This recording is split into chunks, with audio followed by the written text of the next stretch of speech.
Hello everyone, my name is Phawx. In my series of videos comparing the 4800U to Intel Tigerlake, in my case the 1185G7, all comparisons will use the following testing methodology. Just so you are aware, this introduction video will be reused for each video, so if you've already seen it once, go ahead and skip ahead in the YouTube chapters below. The scope of these tests is to match total system power, not TDP. The reason being is because Intel Tigerlake actually has a slight advantage over 4800U when it comes to total system power, roughly equating to 1 to 2 watts. Not a whole bunch, but matching total system power is a far more fair metric to compare against, because at that point they would have the exact same battery life. Likewise, API choice will be the best one for whichever platform, and that will be the one shown, regardless if that API favors one platform or the other. On both platforms, I'm running Windows build 21H1. Windows power profiles are set to max graphics performance on battery. Quick addendum here, that maximum performance profile will be for the AMD platform only. On Intel platform, I'm importing Cypher's power profile, which is called Speed Shift in PowerCFG.cpl.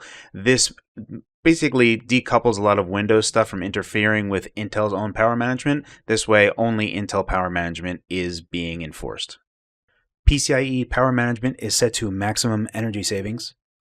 Windows battery profile is set to max performance. Additionally, the GPD Win fan has a silent fan option on the device itself.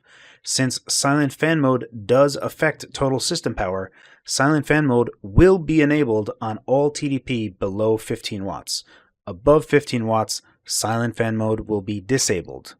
Silent fan mode on will decrease total system power. Silent fan mode off will increase total system power. On the AMD 4800U, I'm running Radeon 21.7.1 drivers. Tuning software is Renoir Mobile Tuning by SBSkey. On the Intel 1185G7, I'm running Intel 30.0.100.9684 drivers, the July 14th, 2021 drivers. Tuning software is Cypher's BAT, which is now TDP version 2.05. Regarding settings, I will make every attempt to use the best tuned settings I can for every TDP. For instance, below 10 watt on Intel 1185G7, it's better for the platform to run an EPP setting of 85%. As you can see here, both settings are a TDP of 6 watt, but EPP mode goes from 50% to 85% and we get a small bump in performance. Additionally, the floor setting for all EPP modes is 1.3 GHz with no ceiling on the max frequency. Last addendum to the Intel platform here, I have found that putting a GPU clock limit actually has a performance improvement at extreme low TDPs like 5 and 6 watt outside of just doing extreme EPP modes. So this is something that I will be doing going forward. Again, any Intel setting with a TDP below 10 watt will use an EPP setting of 85%. Any TDP above 10 watt, EPP will switch to 50%.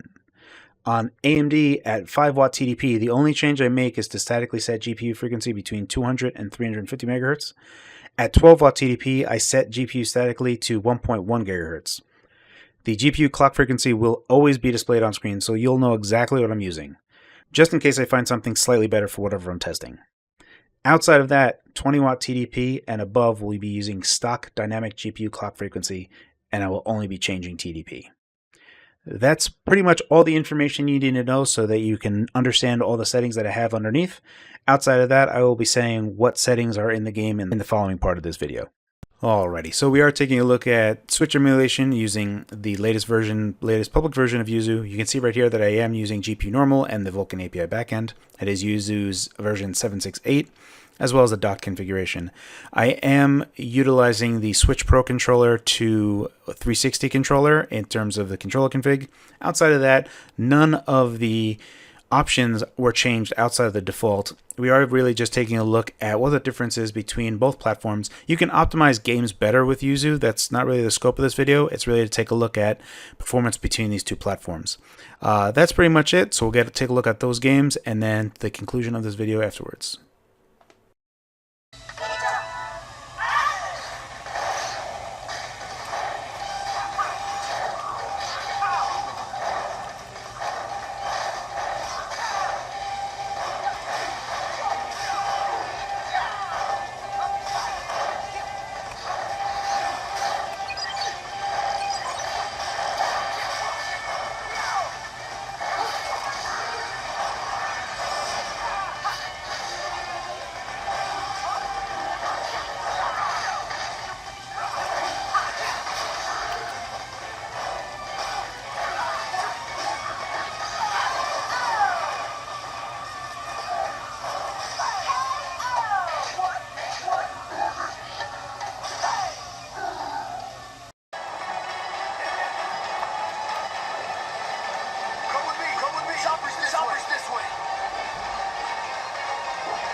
Alright, now for the conclusion of this video. There's a few takeaways that I want you to have here.